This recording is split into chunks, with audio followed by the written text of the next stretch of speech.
There are times in everyone's life when they feel like an uninvited guest at someone else's party. An atmosphere of joy and carefree abandon surrounds them, yet the feeling of alienation never subsides. On one such evening, specifically Thursday at 9:14 p.m., the protagonist found himself on the rooftop of the Galloway Hotel. The time was etched in his memory. He had checked his watch for the 6th time, sadly realizing he hadn't spoken to his wife in nearly an hour. Her name was Celine Prescott, a simple name at first glance, but in her voice it sounded sophisticated and expensive. Celine used to be quiet and contemplative, but everything changed with the arrival of Marlin and Blake, a new job, inside jokes her husband didn't understand, and new perfumes. The invitation to this event was unexpected. Celine had mentioned it that morning at breakfast. "I think you should come tonight. My team is throwing a party for Mr. Blake. It's kind of a big deal." Mr. Blake was the new co-owner, the one she'd said looked like a character from an indie film. Naturally, the response was, yes, of course, after all. What husband would refuse to attend his wife's important event? What would happen next that evening? And what secrets would be revealed? The man had made a misstep, betting on the wrong attire. His khaki pants, old-fashioned loafers, and a button-down shirt that seemed to scream excessive eagerness to impress gave him away completely. While the other guests exuded flawlessness, their outfits meticulously chosen, yet radiating the effortless elegance characteristic of only the very wealthy. In this setting, he felt as though he'd stumbled into school picture day, where nervousness treacherously made his back sweat. Introductions to new acquaintances blurred into a vague, incomprehensible haze. Each encounter was fleeting and superficial, as if he were mere background noise in their vibrant and bustling lives. "This is Rory," she said, with a practiced, flawless smile that, however, didn't reach her eyes. And then she added, as if correcting herself, or perhaps to instantly set the record straight, "Not my husband, just Rory." That phrase, tossed off with casual indifference, echoed in his mind, leaving an unpleasant taste.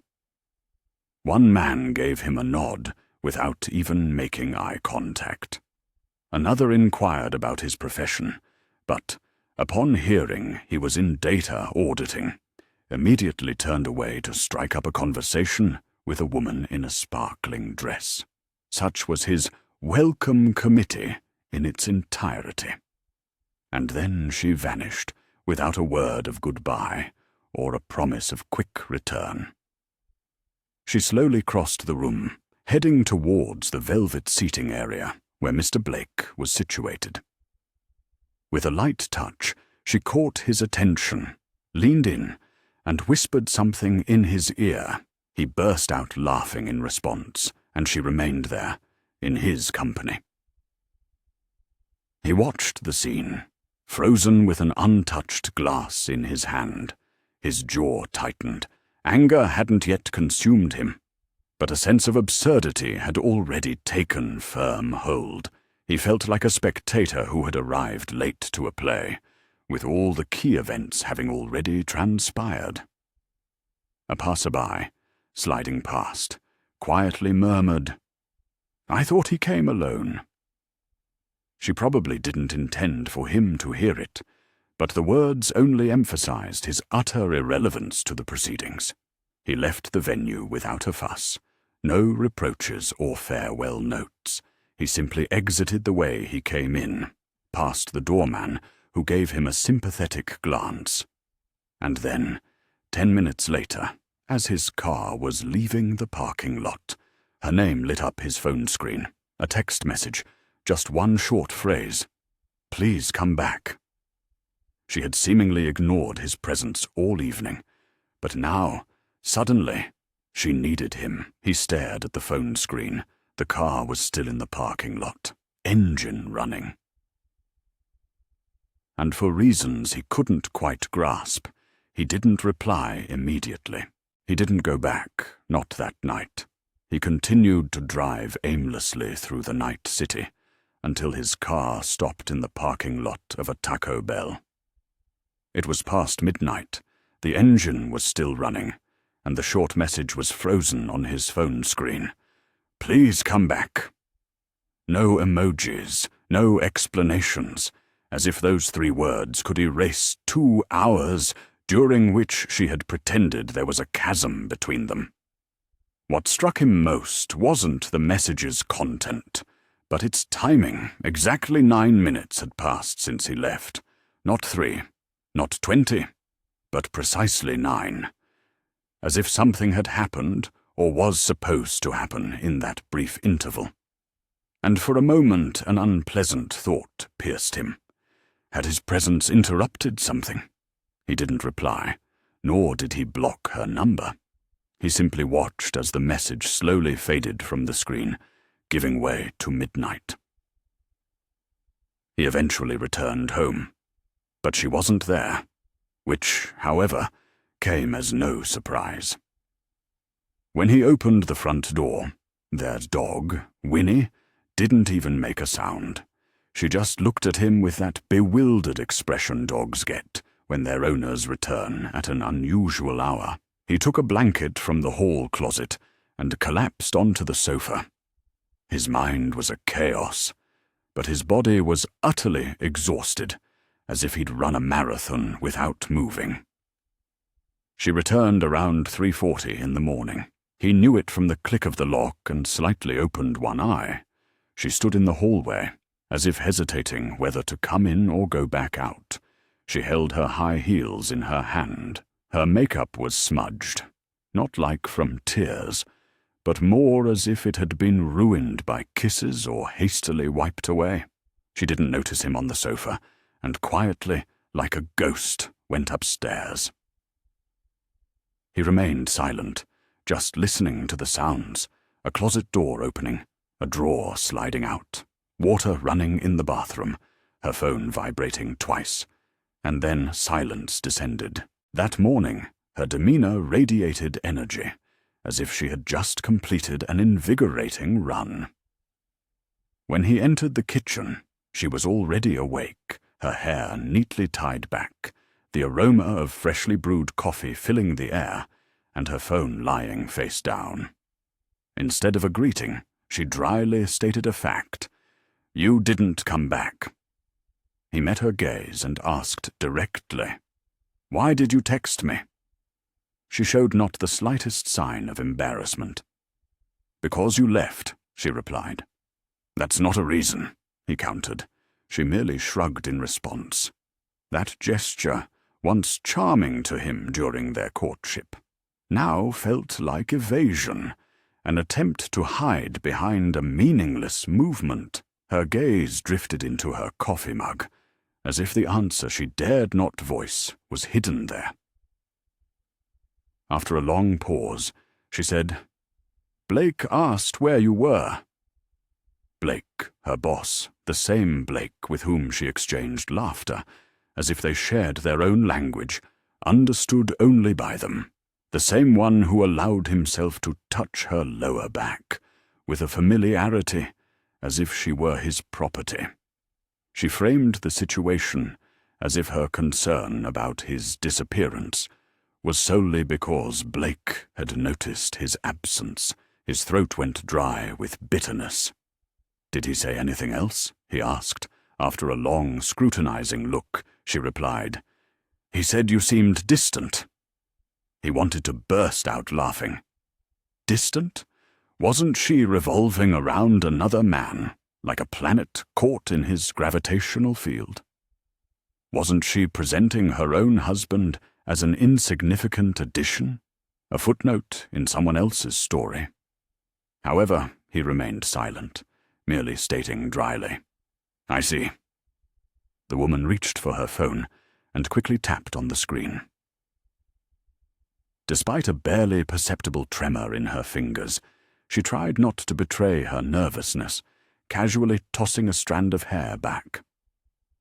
"You overthink things, Rory. You always have," she said, and this remark was far from the first time. This time, however, her words felt less like a statement of fact and more like a jab, a deliberate accusation meant to silence him.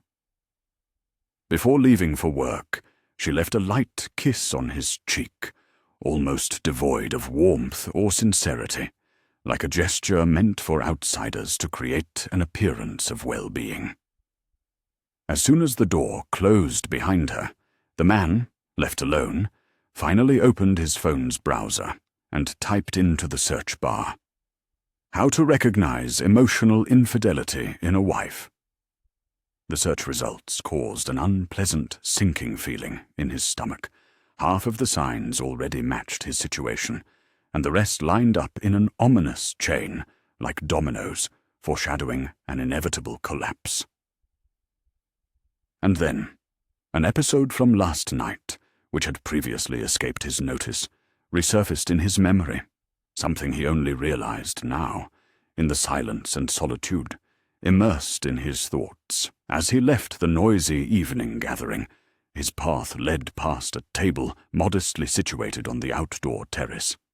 There, like a lone sentinel, sat a man dressed in a moon-silver jacket, his gaze fixed on the unfolding events around him.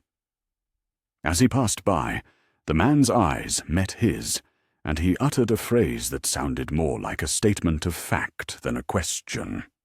"Rough night, huh?" He instinctively nodded in response, not attaching much significance to the words. However, as he moved further away from the scene, disturbing details began to surface in his mind. This man was not on the guest list, making his presence mysterious. He held no drink in his hand, only a mobile phone pointed skyward, as if recording some important event or observing an object. And then it hit him. He hadn't just left the party. He had escaped a meticulously laid trap, a cunningly planned snare. The man's face, like a persistent melody, lingered in his thoughts. This stranger in the silver jacket, with his phone pointed at the sky, seemed like a harbinger of an impending apocalypse. He stood out against the backdrop of general merriment, neither participating in conversations nor applauding speeches. He simply sat there, like a phantom pursuing its objective. And when he uttered those words, "Rough night, huh?" there was no hint of sarcasm or sympathy. It was the gaze of someone who possessed knowledge of what had transpired, someone who perhaps understood the true motives behind the events. That same day, while Celine was at work, he succumbed to a temptation he had resisted for years. He booted up her old MacBook. His Apple ID was still active on the device, authorized long ago, back in an era when they carelessly shared playlists and passwords, unconcerned about privacy. He hadn't planned to snoop, at least not initially. He simply had an inexplicable premonition deep down that something was wrong, and he couldn't just sit and await inevitable disaster. He needed to figure out what, or at least who, he was dealing with, and then he stumbled upon a clue. The airdrop history showed a file received 2 days prior, on the very evening of the rooftop event, from a device named MB Guest 05. He opened it. It was a short video, just 20 seconds, no sound, shot at an angle that captured the velvet seating area, the very booth where Celine sat with Blake. In the footage, Celine was laughing gaily. Then Blake reached out and brushed something from her neck, though there was nothing there. She didn't resist, didn't even flinch. Then he leaned in and whispered something in her ear, his lips almost touching hers. She laughed again. Then he touched her knee, and she didn't remove his hand. The video cut off there. He froze, staring at the screen as if it emitted radiation. He couldn't discern which feeling predominated: betrayal, bewilderment, disgust. But what was worst wasn't that she allowed it to happen, but how natural it all looked, as if it wasn't the first time. He closed the laptop, breathing heavily, his hands cold.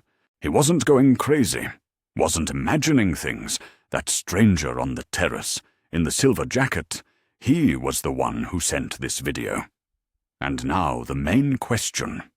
Why? Was it a warning, a threat, or a favor? He didn't know, but he understood where to start looking for answers.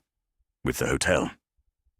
That damp evening, he once again drove his car towards the Galloway, holding no great hopes for the trip. Perhaps he was driven only by a desire to revisit familiar places, to try to calm the turmoil raging in his mind.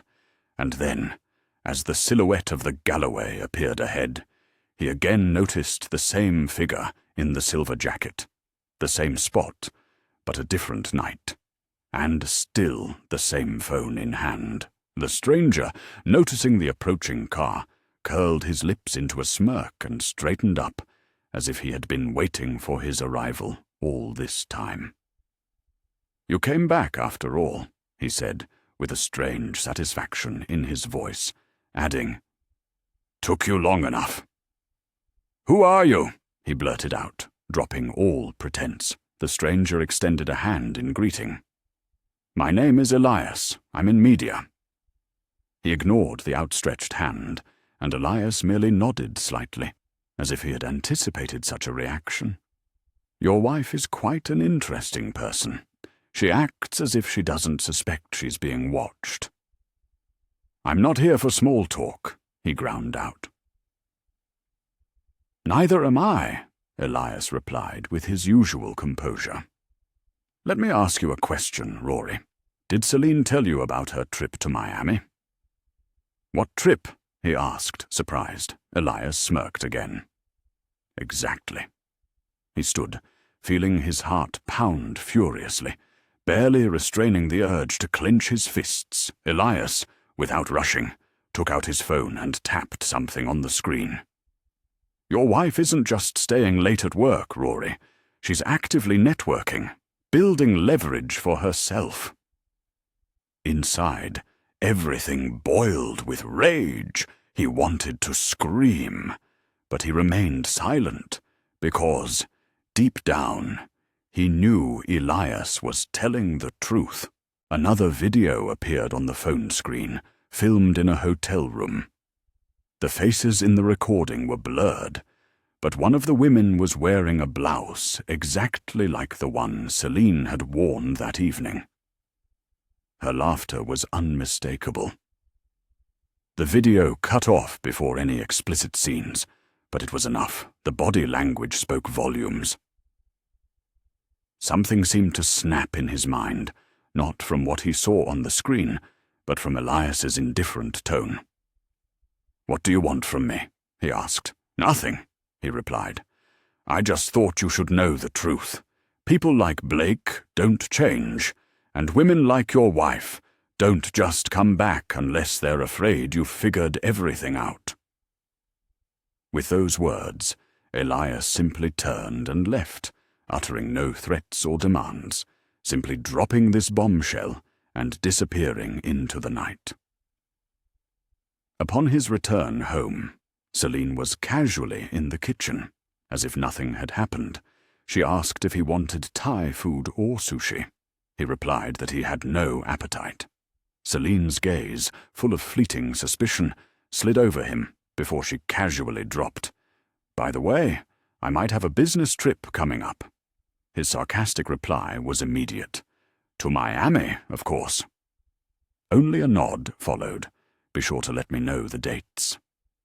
Now, she wasn't just being watched, she was being waited for. 3 days later, she left for her trip. Officially, it wasn't presented as a visit to Miami. According to her, it was an out-of-state client summit. However, checking the flight confirmation, accidentally left open on her iPad the night before, revealed the truth. Miami, Florida. Departure at 6:25 a.m., no return date specified. The hotel was booked, the very beachfront boutique hotel from which Blake had posted photos on the company's internal social network just 2 weeks prior, tagging it as a creative reboot. Celine hadn't even bothered to change the password on her tablet. This became her fatal mistake. He watched her pack as if nothing was amiss. She meticulously sorted through outfits, counted swimsuits, tried on 3 different necklaces in front of the mirror, before settling on one he'd never seen before. A gift from someone, probably not from him. He noticed her perfume was new too, lighter, more flirtatious, leaving a lingering scent on the sheets and her skin. Before walking out the door, she hesitated as if she wanted to say something. He stood by the kitchen island, arms crossed, watching her like a stranger in his own home. She offered a half-smile and said, "I'll call you when I land." No reply. She left, but he didn't stay home waiting for her. He had taken 2 days off work prior, without telling her. He booked his own flight to Miami on a different airline. He wasn't going to make a scene. Not yet. He just wanted to see, to be sure, to dispel all doubts. Sometimes you have to get so close to the fire to confirm its reality, even if it burns. Around 11 in the morning, his plane touched down. Putting aside hotel check-in formalities, he took up a vantage point at the airport Starbucks. Ordering a couple of coffees, he immersed himself in observing the stream of people pouring out of Terminal C until she appeared in his line of sight. Her appearance radiated joy, without a trace of fatigue or tension. She seemed to be anticipating the start of a vacation, not participation in a business summit. At the exit, Blake was waiting for her, beside a black car, clearly not a taxi or Uber, but a private vehicle with a driver. Their embrace seemed excessively long and intimate to him. She laughed, tossing her hair back. He gallantly opened the car door for her, as if on a date, not a business meeting, and then they sped away. He followed them in the rental car he had picked up that morning. Upon arriving at the resort complex, there were no briefcases, no badges, no colleagues in sight. Only champagne flutes awaited them at the reception desk. She took hers, not even sparing a glance for those around her. By 2 o'clock that afternoon, he had a clear understanding of the nature of this trip. Around 3 o'clock, he discreetly followed them to their room, as if he weren't supposed to know which floor they were on, though he already had the information. A casual snippet of penthouse dropped by the desk attendant as the key was handed over confirmed his suspicions. By 4 o'clock, he had left a message at the front desk, addressed not to her, but to Blake. And just as he returned to his car, he received a message from an unknown number. "You're making a mistake. Leave her alone. She no longer belongs to you." He stared intently at the screen, his heart pounding as if he had just completed an exhausting marathon. He couldn't determine who sent the message, Blake or someone else. Deciding to ignore it, he suddenly realized something terrifying. These people didn't just assume his ignorance. They were convinced he wouldn't dare act, even if he knew the truth. They thought he was weak. That same evening, he returned to the airport, never having confronted her. When a message arrived at 8:46 p.m., landed safely, long day, talk soon. With a red heart, he left it unanswered. He didn't need to reply, because now the initiative had to come from him. This time, he wasn't going to leave quietly. The day after his return from Miami, The atmosphere between them was thick with tension. Celine returned 2 days later, her suitcase seemingly lighter, her face fresher, as if she had just renewed her soul. Entering the house with a small white box in her hands, she said, "I bought you something." Inside was a neatly folded linen shirt with a tropical print, tags still on, likely purchased at some boutique while she held Blake's hand, laughed at their inside jokes, and sipped expensive cocktails overlooking the ocean. He took the shirt, nodded, but didn't thank her or look her in the eye. For the first time, it seemed, she noticed something was wrong. He wasn't passively aggressive. He wasn't cold. He was precise, like a surgeon, calm, reserved, and cautious. When she asked if he wanted dinner, he replied he was busy with work. When asked if everything was all right, he said he was just tired. She didn't press, which spoke volumes. She had something to hide, and she was afraid he already knew everything. She couldn't have imagined that in her absence he hadn't been idle. On the contrary, he had been actively gathering information, piecing together facts, and unraveling a web of intrigue. Elias's words about leverage were firmly lodged in his mind. It became clear that Blake's connection to her was not just a fleeting affair. They were jointly constructing some strategy which indicated their calculated nature. The lies they spun were meticulously planned and rehearsed. He accessed their shared cloud storage, where important documents, tax returns, and travel plans were kept. Celine had probably forgotten about his access, or perhaps naively believed he wouldn't check. However, in a hidden folder labeled Work Documents, he discovered a scanned lease agreement for a luxurious apartment, leased in her name, located near Blake's apartment. The agreement had been signed 2 weeks prior, with move-in scheduled for a month later. The monthly rent was a substantial $1,800, not a word about moving, not a single hint. She was secretly preparing her departure. The situation was becoming increasingly alarming. Delving deeper into his search, he found email correspondence between her and the property manager, conducted from her personal Gmail account. In one email, she cautiously inquired about the possibility of adding a second occupant after a month of residency. Blake's name wasn't mentioned, but it wasn't necessary.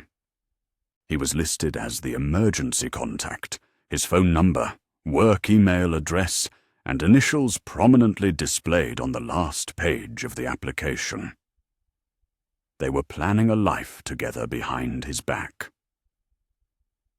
This wasn't just a fleeting affair, not just hotels and lies, but a meticulously planned move. She was going to abandon him without even a personal explanation.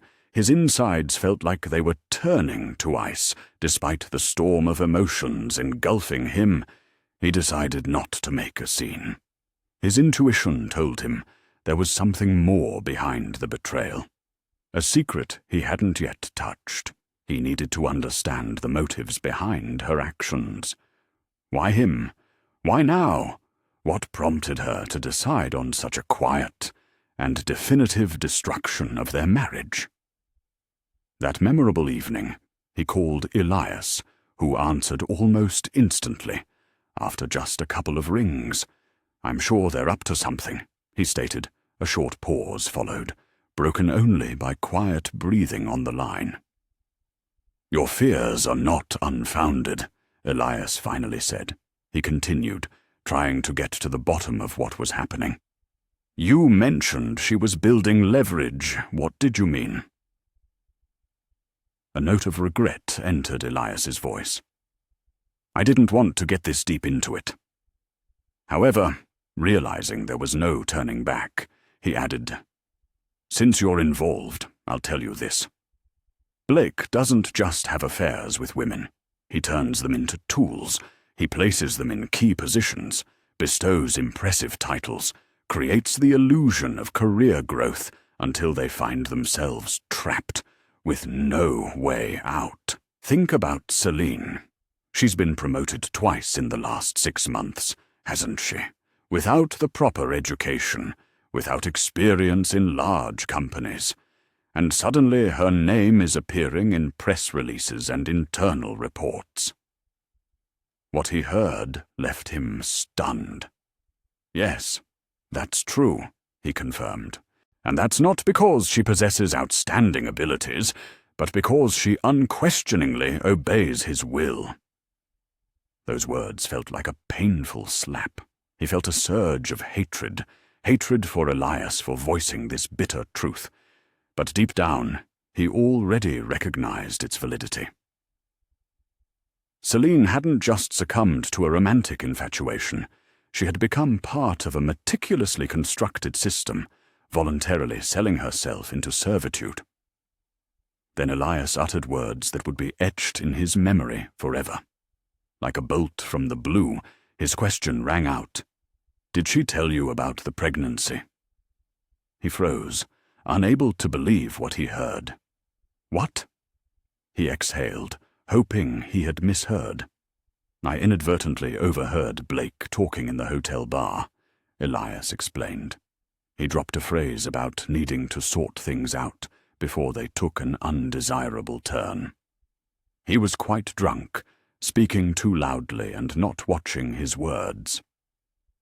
"I didn't catch all the details, but it clearly wasn't about business matters." What he heard felt like the air had been knocked out of him. He barely managed to stay on his feet. For only 3 weeks prior, Celine had casually mentioned a missed period. She had attributed it to stress, frequent flights, and possible hormonal imbalances, waving off the problem. Celine promised to take a test if the situation didn't change in the coming days. At the time, he hadn't given it much thought, but now Elias's words forced him to view the situation from a different angle. Suddenly, he realized he was on the verge of a discovery that could shatter the last remnants of his peace of mind. What if the child Celine was carrying wasn't his? In that moment, there were no tears, no shouts. He simply sank into a chair in the dark kitchen and fell deep into thought. He needed to understand the full depth of the betrayal before deciding on his next steps. He didn't crave revenge, but rather constructed in his mind a scenario for the definitive end of this story, a finale Celine would never see. And this finale wouldn't be loud and dramatic, it would be clean and merciless. The sleepless night stretched on agonizingly. He lay on the side of the bed where she usually slept, but it was empty now. His gaze was fixed on the slowly rotating ceiling fan, his mind swarming with thoughts, trying to reconcile what he knew for certain with what he only suspected. The mere possibility of her pregnancy stirred a storm of conflicting emotions. But Elias's words went far beyond simple infidelity. He had made it clear that Celine wasn't simply infatuated with another man, but had become a victim of manipulation, a meticulously planned intrigue. The morning was surprisingly gentle. Celine made coffee, scrambled eggs, even offered to drive him to work. A gesture she hadn't made in years. He refused, trying not to miss a single detail in her behavior. She moved with ease and nonchalance, as if she had achieved what she desired, and was now merely waiting for the right moment for all the pieces of the puzzle to fall into place. Her farewell kiss and smile seemed genuine, as if any guilt was either suppressed or hidden so deeply that she herself had forgotten about it.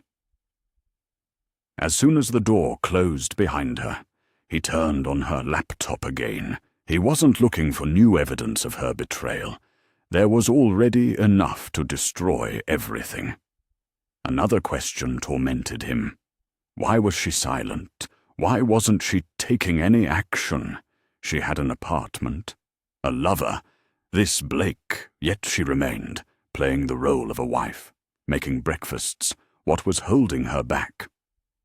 At that very moment, his attention was drawn to a folder, skillfully hidden within her personal documents, with the intriguing title, Unfinished Contracts. Inside, he found electronic copies of agreements from Blake's firm, each bearing a digital signature. However, one document stood out from the rest. It was dated 2 months prior and contained a clause regarding a bonus package that would take effect upon executive transition after divorce. Rory Prescott's name was explicitly listed as spousal coverage buyout. His insides froze. It became clear that this wasn't limited to a simple move. It was about monetizing his divorce. Now everything clicked into place. The delay in her departure was due to the need to finalize the last preparations. Timing, public perception, legal protection. Every aspect had been meticulously thought through. He was no longer a husband. He had become a number, a file, a bargaining chip. She was waiting for the perfect moment to extract maximum benefit, a moment when everything would happen on their terms, not his. But she didn't suspect that he hadn't just learned her secrets. He was tracking her in real time on her iPad, which she rarely used. An application was installed that transmitted notifications and GPS history to her phone. Every one of her movements was visible to him. Calls, messages, not their content, but frequency, timestamps, and sometimes metadata. All of this was at his disposal. Now, he posed a serious threat. However, just a couple of nights later, she made a fatal mistake. She announced that she planned to visit her cousin, Marcy, who lived in the upscale Buckhead neighborhood. He merely nodded in response, asking no unnecessary questions. But within 20 minutes, the GPS data from her phone showed her in a downtown parking lot, on the very street where Blake's firm had an office. Then her location changed again. She was now on the 12th floor of an office tower. After that, she went downstairs and crossed the street to the upscale Ritz-Carlton Hotel. Her visit to Luxury Suite 2410 lasted over 4 hours. Upon her return home, he didn't utter a word, but meticulously documented all the details, time, route, and compared her movements with entries in her personal calendar, where he found a very notable detail.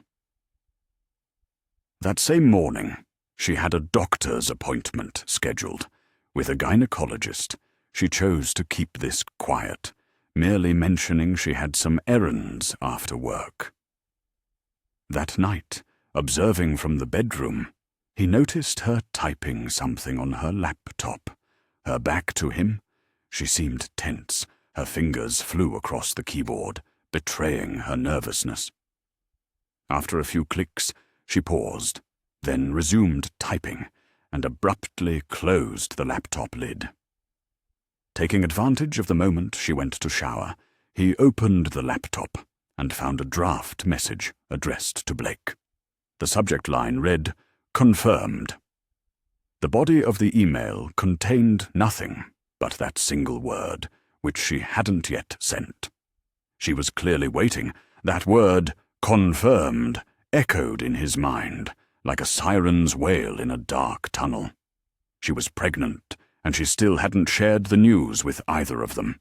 He leaned back as if paralyzed. He felt neither hatred nor rage. What he felt was far worse, a chilling clarity. His marriage had become a farce, playing out its final scene. Everything he knew about this woman was a lie. She wasn't bewildered or lost. She was acting calculatingly. She planned to announce her pregnancy, then the separation, and after that, turn the entire story upside down. She probably already had a press release ready, full of words about personal growth, new beginnings, and mutual respect. She would portray him as the quiet and distant husband who didn't fight for her, who never supported her dreams. She would distort the truth beyond recognition to elicit sympathy and applause, so everyone would congratulate her on finally finding herself. But he was no longer going to let her direct this story, and so he began to write his own version. The story began with consulting lawyers, but not ordinary ones, rather, experts in crisis divorce resolution. This was a team specializing in confidentially resolving the most acute conflicts, meticulously gathering all necessary evidence. He presented them with lease agreements, contracts, timelines, metadata, and even the folder marked confirmed. However, the lawyers remained unperturbed, having seen more complex cases, but the mention of Elias, a man with video recordings, noticeably changed the atmosphere in the room. It turned out Elias had other compromising materials. The legal team inquired if he could get Elias to talk. He answered affirmatively. As Celine didn't suspect, he was no longer intent on saving their marriage, but rather focused on protecting his future. She was about to realize what happens when the person she considered insignificant suddenly becomes the author of the finale of their story. The denouement occurred during dinner. The setting was far from luxurious. The scene lacked drama. Just two people sitting on opposite sides of the kitchen table, pretending not to be adversaries. Celine had made pasta, her favorite comfort food, which she prepared when something deeply troubled her. This should have been a clue, but he pretended not to notice. He ate slowly, washing down his food with water instead of wine, and waited for her to speak. Celine hesitated to start the conversation directly. She circled around it, like a shark waiting for the moment to strike. Small talk, forced laughter, questions about how the day went. The usual set of phrases people use when they're afraid to voice what truly matters. But this time, he wasn't going to relieve her of the oppressive silence. He allowed it to become heavy and thick, watching Celine try to endure it, blink it away, and swallow it. And then, finally, she said, "I need to tell you something." He remained impassive. "Go on," he replied. With a child's nervousness, she studied the contents of her plate, twirling her fork. "Some things have come to light recently, and I didn't know how to tell you, but I can't keep it a secret anymore." He remained silent. His words weren't necessary, as she was already on the verge of an emotional breakdown. "I'm pregnant," she said, her voice trembling, not from sadness, but rather from internal tension. Her manner suggested an attempt to present the situation as something fragile and precious, as if she were offering a gift, while in reality it felt more like a hand grenade hidden under the table. He slowly took a breath. "I know." She froze in astonishment. The ensuing silence wasn't a sign of confusion, but rather a moment of assessment. She frantically tried to grasp what information he possessed and how he might use it. "What do you mean? You know," she reiterated. "I saw the email," he replied. "The draft addressed to Blake. The subject line said, 'Confirmed.'" She didn't utter a word, didn't deny it or ask how he had accessed her correspondence. That was enough for him to continue, setting down his cutlery. Is he the father? Her lips parted slightly, as if she were about to confirm, but then she shook her head. I'm not sure, she whispered. For the first time that evening, the truth, however brutal, was spoken. He leaned back in his chair, allowing the spoken words time to settle into the chasm that had opened between them. No trace of rage showed on his face. His voice didn't rise. Only his gaze conveyed the finality of what had been said. However, the woman didn't fall silent.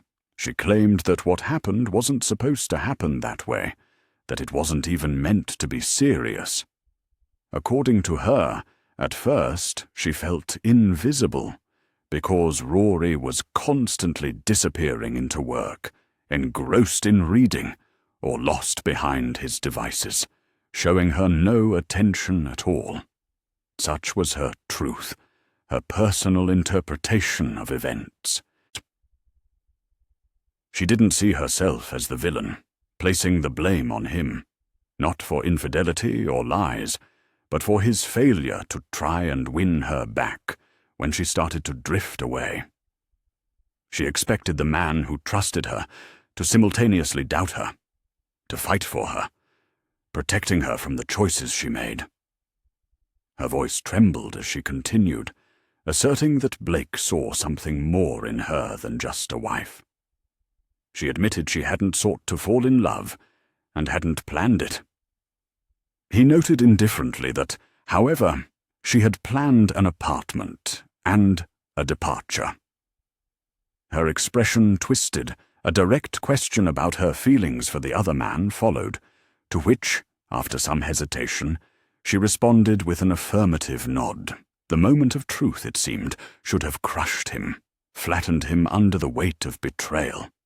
But contrary to expectations, it didn't happen. Inside, something seemed to click into place, finding long-awaited clarity and order. A feeling of relief, as if an unbearable burden had been lifted from his shoulders, filled him. No more guesswork, no more playing detective. Gathering clues bit by bit, the evidence lay before him, undeniable and obvious. All that remained was to record the accomplished fact in a report. I want a divorce, he said calmly, without a hint of hysteria or melodrama. Her face showed not the slightest surprise. Her eyes didn't fill with tears. She only blinked rapidly a few times, then whispered words full of resignation and realization. I thought so. I won't fight to save this marriage, but I also won't protect you, he added, as if drawing a line under years of history. A shadow of bewilderment flickered across her face. What does that mean? She asked. It means all the consequences that follow this decision. Media attention, contract terminations, reputational damage will be entirely your problem. I've already secured the support of a legal team specializing in high-profile divorces involving public figures, yours and Blake's, he explained. Her mouth opened in silent astonishment, then closed and opened again, unable to find words. You can't do this, she finally managed. I already have, he cut her off. For the first time since she entered the room, genuine fear flickered in her eyes. I'm not going to destroy you, Celine. I merely seek liberation from this burdensome connection. And what happens to you after this is nothing more than collateral damage, he stated. She slowly rose from her chair. Are you threatening me? She asked. No, he replied, rising to meet her gaze. I'm just reminding you that you are no longer the author of this story. She recoiled, as if the air around her had thinned, as if the room was no longer hers to command. And it was true. That memorable night she left their marital bed, silence was her final word. She retreated to the guest room, and the door closed behind her without a sound, not with a furious slam, but like a hermetic seal placed by someone who understood the conclusion of their personal story. However, she didn't know that at dawn the following day, something would happen that she could not have foreseen. He decided to make their story public, not out of vengefulness, but out of a desire for truth. He had nothing left to lose, and that circumstance made him the most unpredictable figure in the unfolding situation. The morning that followed his words about the end of their relationship greeted him with a resounding silence. It wasn't the oppressive, heavy silence that had hung in their home for weeks, but the silence of liberation, offering the chance to breathe deeply again. A silence like the one that follows a storm. She didn't utter any farewell words when she left the house that morning. She simply walked out with her bag and phone in hand. And this time, she didn't look back. He didn't follow her. He didn't call Elias. He didn't continue searching for truth. He didn't post any revelations online. There was no need, for victory lay not in her exposure, but in his liberation from the prison she had tried to keep him in. He completed all formalities with the legal department in strict confidentiality. At the very moment she crossed the threshold of her new residence, she was served with the papers signifying the end of their marriage. The divorce was finalized amicably, without attracting media attention or unnecessary fuss. However, he had taken precautionary measures in advance to safeguard everything he had built, his financial assets, his business, his reputation. He had been prudent and meticulous, not allowing emotional pain to blind his judgment and push him into rash actions. Thanks to this, he emerged from the situation, retaining everything she believed he should have lost. A few weeks later, he received a message from her lawyer, expressing a desire for a swift conclusion to all formalities. No arguments, debates, or negotiations, just a simple desire to be done with it all. He signed the same day, and at that very moment he felt a certain weight lift from his soul. Not sorrow or despondency, but a feeling of freedom.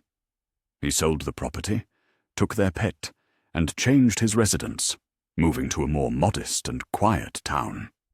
He found refuge by a lake, where every morning begins with contemplating the serene surface of the water, and where no one knows his name unless he wishes it.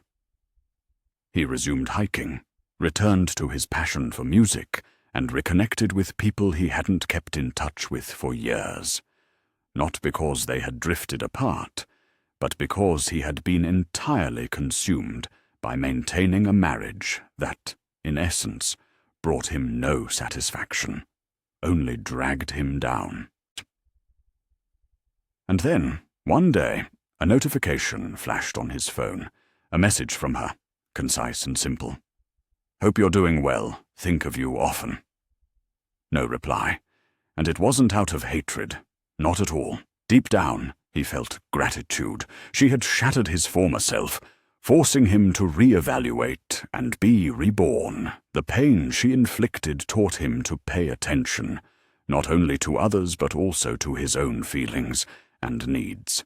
She taught him the most valuable lesson he would ever learn: to rise. You don't necessarily have to destroy another person. Sometimes it's enough to simply leave when staying becomes unbearable, and to believe that peace of mind is worth the sacrifice. 6 months later, fate brought him to another person. Not through dating apps or in the noisy atmosphere of a bar, but in real life, in a bookstore. A casual exchange of glances, a conversation sparked by the unique scent of old pages. Her name was May. She was remarkably kind. She preferred to listen rather than speak. And her laughter was genuine and effortless.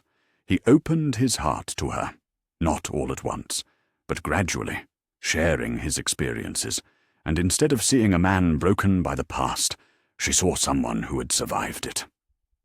Now, they take walks along the lake every evening, enjoying each other's company.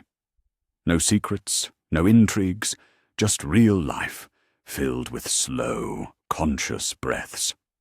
So if the reader encounters these lines, they are likely experiencing a similar journey to the author's.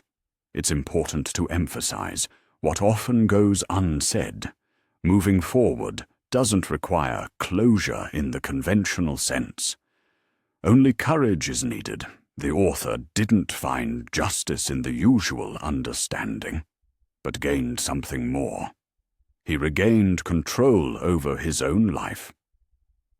Now he writes his own story, page by page, without excuses or regrets.